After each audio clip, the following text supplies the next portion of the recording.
வெண்முரசு. கிராதம் 21. வாசிப்பது சந்தீப். இருள் நூற்றுக்கணக்கான கைகளாக அர்ஜுனனை ஏந்தி நழுவவிட்டு கீழே செலுத்தியது. கருங்குவியலென கூடி மொய்த்து எழுந்தமைந்த எலிகளின் அலை விரிந்து சிதற அவன் உள்ளே விழுந்தான். அவனை புதைத்து மூடிக் கொப்பளித்தது எலிப்பரப்பு. விலக்கி எழுந்து விழுந்து மூழ்கி மீண்டும் எழுந்து நீந்திச் செல்லும்போது அவன் முகங்களைக் கண்டான். ஒவ்வொரு முகமும் அவனை உடல் விதிர்க்கச் செய்தது. இவரா இவரா என்று பதைத்து மூழ்கி எழுந்தான். இவர்கள் இங்கென்றால் என்று கொந்தளித்தான். எலிகள் கிழித்துண்ட உடலின் தசைகள் தொங்க பெருவலியால் சுளித்து முகத்துடன் கம்சன் தன் படைவீரர்களுடன் ஓர் எலியலை மேல் ஏறி அவன் முன் எழுந்து வந்தான். இளைய பாண்டவரே, கை ஒருகை அழியுங்கள் என்று கூவினான். அடைந்தவை போதும். உங்கள் அறத்தில் ஒரு துளியால் என்னை மீட்டெடுங்கள். அவன் கைகளை உதறித்தள்ளி அர்ஜுனன் நீந்திக் கடந்து அப்பெருக்கின் மறு எல்லையாகத் தெரிந்த பொர்த்தாழிட்ட வாசலை நோக்கிச் சென்றான். அவன் பின் குரல் எழுந்தது. பீஷ்மர், மைந்தா என்று நெஞ்சுடைய கதறினார். மைந்தா, என்னை மீட்டெடு. மைந்தா, இத்தருணத்திற்காக இருளிவங்களை கடந்து வந்துள்ளேன். யார் நீங்கள் என்றான் அர்ஜுனன். நான் சந்தனு. காமத்தின் பொருட்டு மைந்தரைக் கொல்ல ஒப்புக்கொண்டு விழிமூடி படுத்திருந்தவன். அவர் எம்பி அர்ஜுனனின் கால்களைப் பற்றிக் கொண்டார். அவன் அவர் கைகளை காலால் உதைத்துத் தள்ளிவிட்டு எம்பி அந்தப் படிகளின் விளிம்பைப் பற்றி மேலேறினான். யானைத் தோலால் ஆன வாயிலை ஓங்கித் திறந்து மறுபக்கம் பார்த்தான். கரிய வண்டுகள் கொப்பளிக்கும் ஆழம் தெரிந்தது. பிறிதொன்று எண்ணாமல் அதில் குதித்தான். வண்டுகளின் நீர்மை அவனை சூழ்ந்து கொண்டது. வஞ்சகர்களுக்கான அந்ததாம்சிரம். வண்டுச்சிறகுகளின் ரீங்காரம் இணைந்த பெருமுழக்கத்துடன் உடல்கள் அரித்தரித்து உண்ணப்பட்டுக் கொண்டிருந்தன. தசைகளில் புகுந்து நரம்புகளைக் கடித்து இழுத்தன. செவிகளுக்குள் புகுந்து விழிகளினூடாக வெளிவந்தன. குடல்களில் ஓடி தோல்கிழித்துத் தோன்றின. கண்ணீருடன் எழுந்து கைகூப்பியவள் தேவயானி. ஒளிரும் மணிமுடி சூடியிருந்தாள். மைந்தா, நான் உன் மூதன்னை என்று அவள் சொன்னாள். அவள் முகம் அவன் அறிந்தது. அவள் குருதியின் துளிகூட புவியிலில்லை. எப்படி முகம் மட்டும் எஞ்சியது?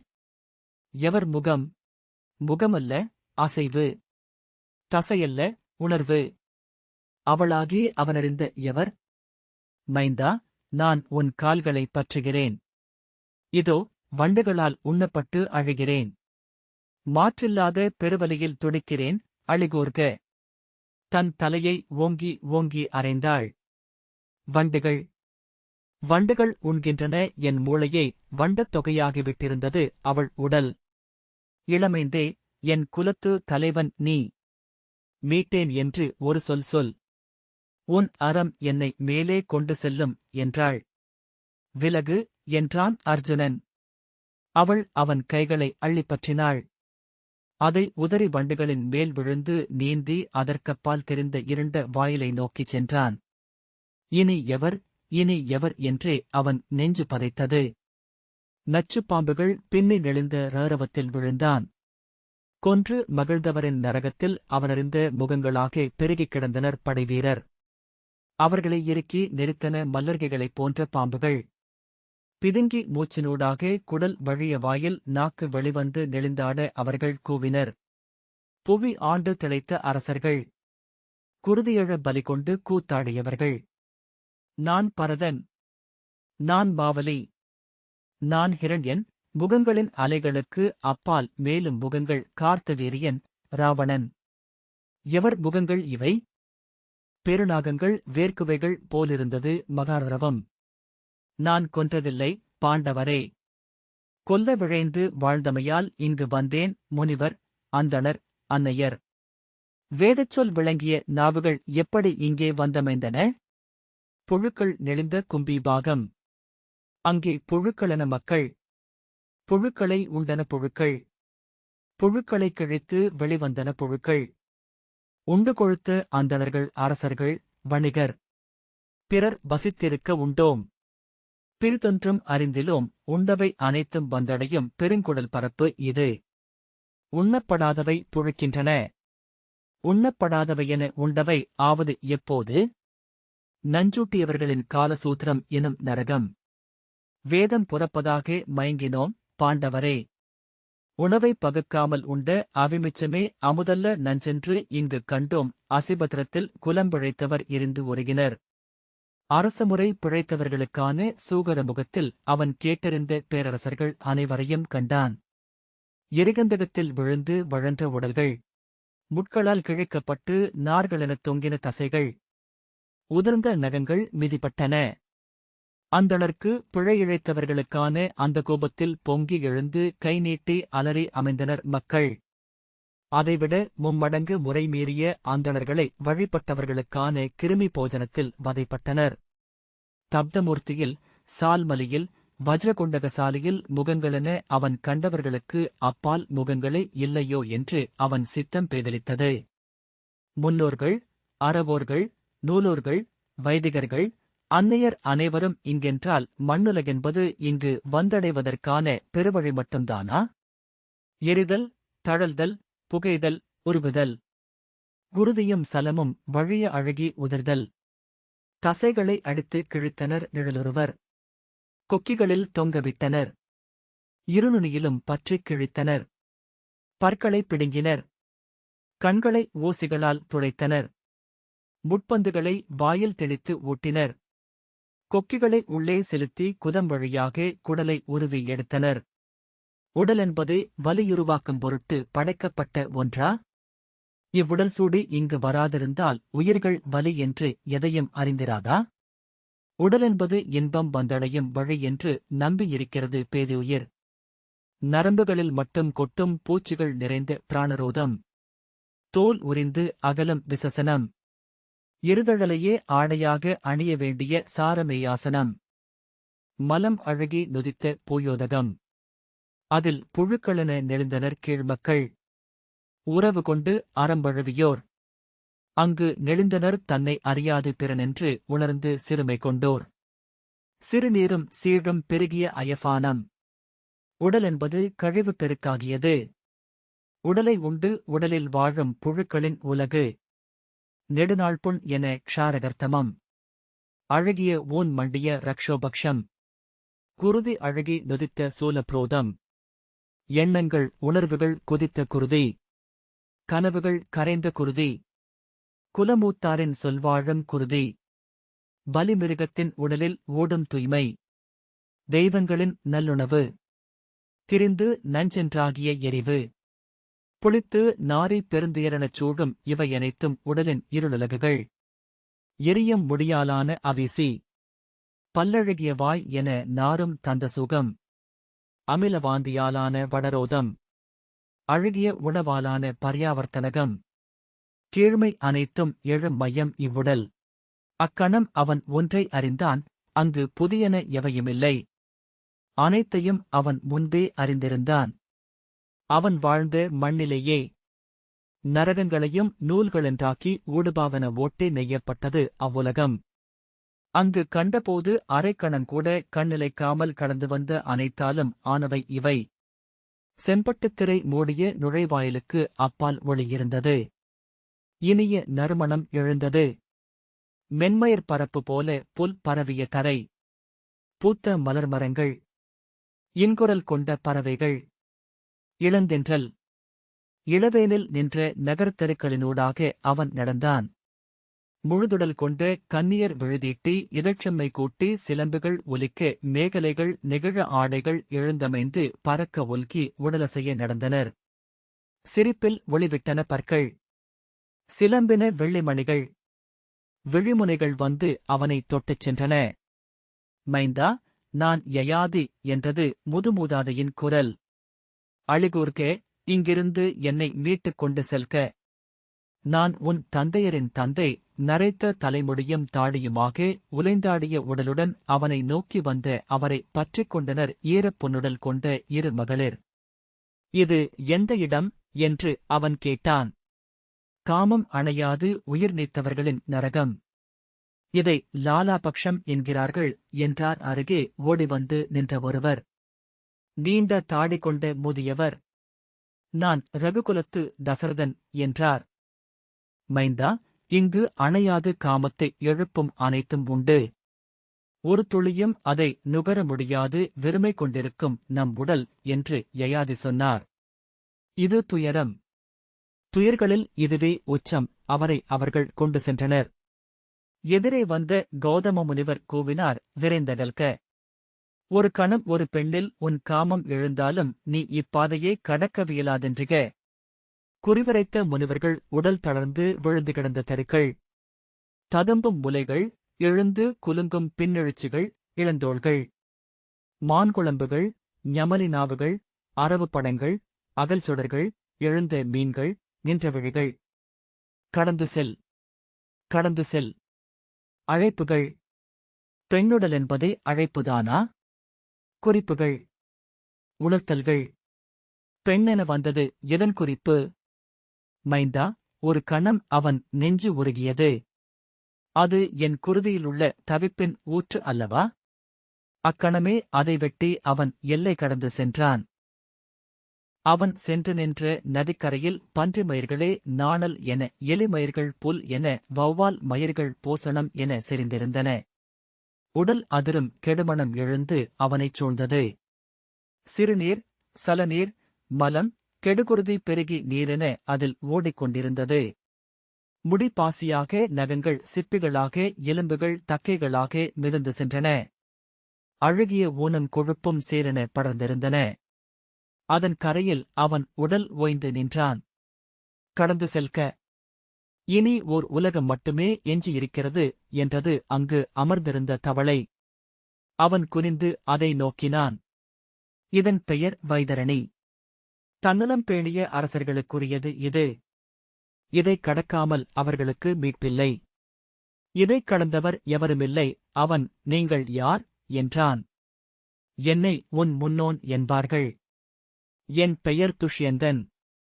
நீங்கள் இதை நீந்திக் கடக்கலாகாதா என்றான் அர்ஜுன். காலத் தொலைவில் நான் இதில் குதித்தேன். ஆனால் இப்பெருக்கின் இனிமையில் திளைக்கலானேன்.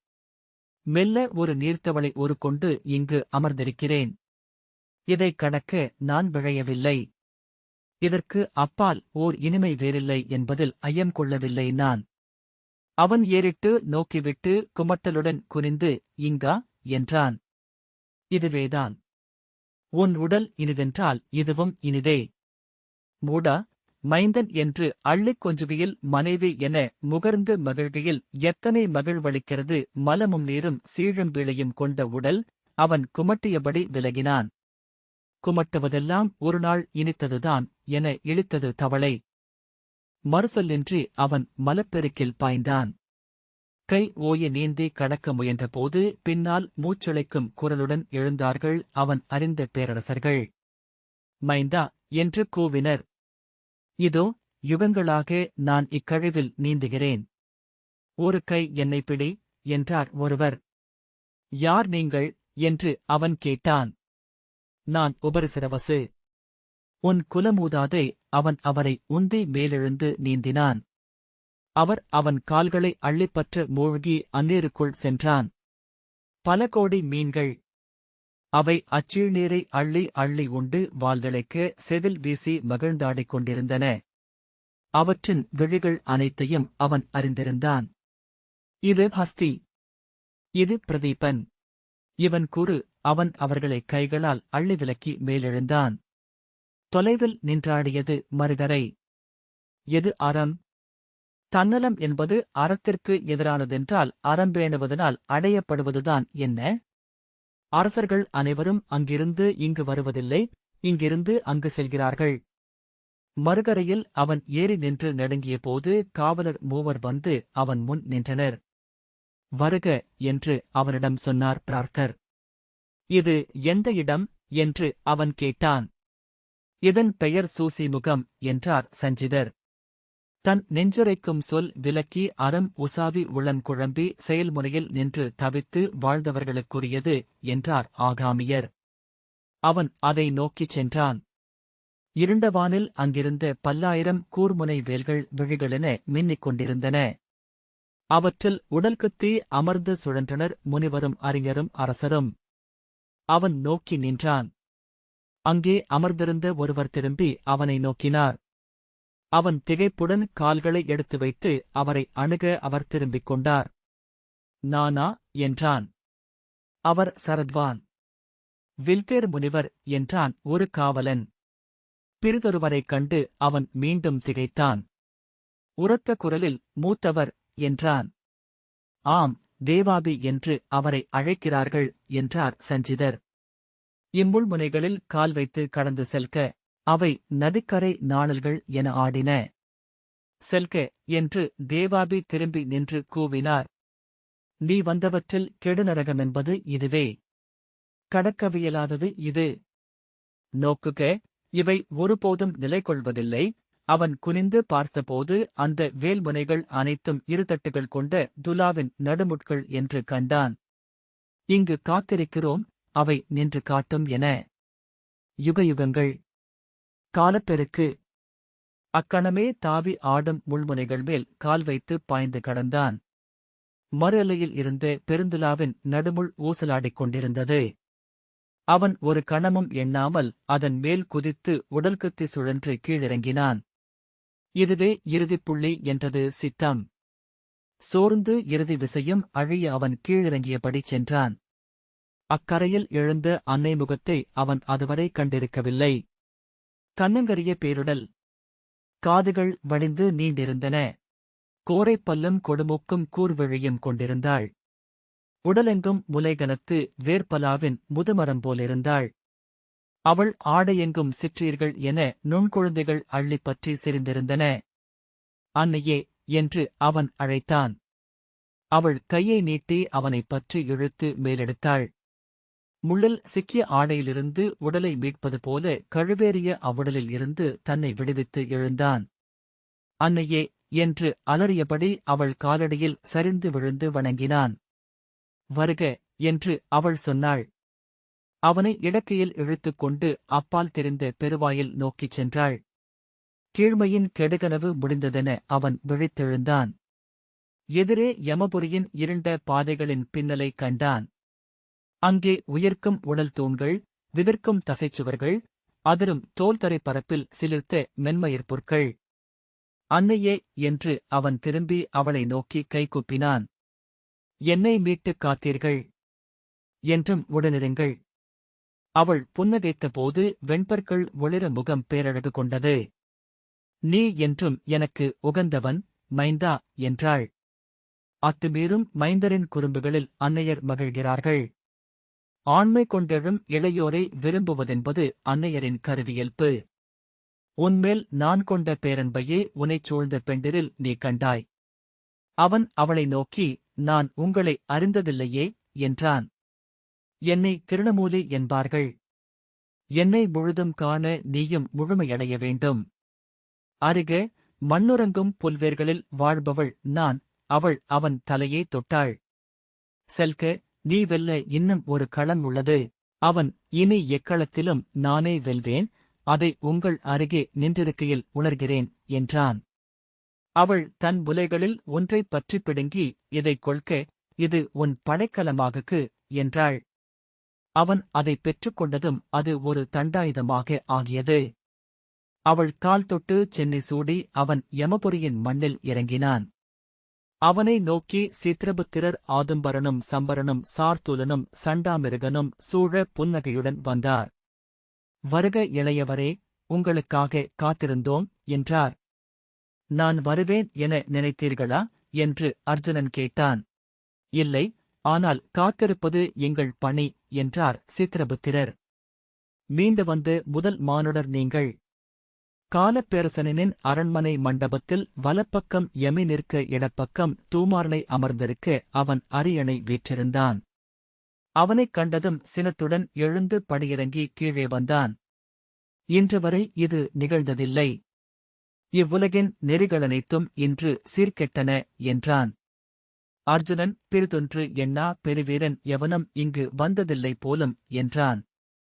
இளையவரே, அறிக, இவ்வுலகின் நெறிகள் எதையும் நான் மீறலாகாது. எதன் பொருட்டும் இறந்தவனை திருப்பி அனுப்பவும் கூடாது என்று யமன் சொன்னான். முடிவெளியிலிருந்து நீட்டி நின்றிருக்கும் இலைநுனி ஒன்றுண்டு. அதில் துடித்துச் சொட்டிக்கொண்டே இருக்கின்றனர் யமதேவன்கள். நான் அதிலொருவனே. எனக்கென இயல்பொன்றுமில்லை. நான் உங்களால் அழிக்கப்பட்டு அவ்வுயிரை மீட்டுச் செல்ல விரும்பவில்லை. உங்களை நான் வென்று செல்வேன் என்றால் உங்கள் நெறியை நீங்கள் மீறவில்லை என்றே பொருள். யமன் கையசைத்து, வீண்சொல். என்னை மண்ணில் எவரும் வெல்ல முடியாது என்றான். ஏனென்றால் இறப்புக்கு இறைவன் நான். மண்ணில் கடக்கப்படாதது அதுவே. அர்ஜுனன், வீரர்கள் தெரிவு செய்வது வெல்லற்குரிய போர்களை அல்ல, நிகழ்த்தற்குரிய போர்களையே. வருக என்று கூவியபடி தன் கையிலிருந்த தண்டத்தை சுழற்றிக் கொண்டு யமன் மேல் பாய்ந்தான். தன் கதாயுதத்தை வீசி அதைத் தடுத்தபடி யமன் அவனை எதிர்கொண்டான். இருள் அலைத்த அப்பெருங்குடத்தில் அவர்களின் விசைமிகுந்த போர் நிகழ்ந்தது. அடிக்கும் ஒலியில் அதிர்ந்தன தூண்கள். இமைப்பழிந்து நோக்கி நின்றன அம்மண்டபத்தின் கண்கள். காலுக்கு காலசைய கைகளுக்கு கைகள் அசைய நோக்குடன் நோக்கு கோக்க மூச்சுக்கு மூச்சு எதிர் நிற்க நடந்தது பெரும்போர். கதையும் தண்டமும் மோதி அனலுமிழ்ந்தன. யமியும் தூமாரனையும் எழுந்து அருகணைந்தனர். போர்கண்டு மகிழ்ந்த அவர்களின் முகங்கள் மெல்ல அச்சம் கொண்டன. பதற்றத்தில் கைகள் பின்னி நிலையழியலாயின. யமபுரியின் காவலர் நெருங்கி வந்தனர். சித்ரபுத்திரரை நோக்கி போதும் போதும் என உதடுகளை அசைத்து தூமாரனை மன்றாடினாள். ஔதும்பரனும் சம்பரனும் தவிக்கலாயினர். சண்டாமிருகனும் சார்தூலனும் நிலையழிந்து கை நீட்டி தடுக்கச் சென்றனர். அவர்கள் தோள் தொட்டு தடுத்தார் சித்ரபுத்திரர். நிகர்நிலையில் நின்று கணம் கணமெனச் சென்று அப்போரின் ஒரு கணம் முன்னெழ அர்ஜுனன் தன் தண்டாயுதத்தால் அறைந்து யமனின் கதாயுதத்தை தெறிக்கச் செய்தான். திகைத்துச் செயலிழந்து அவன் நின்ற அக்கணத்தில் பாய்ந்து அவன் நெஞ்சை அறைந்து வீழ்த்தி மார்பை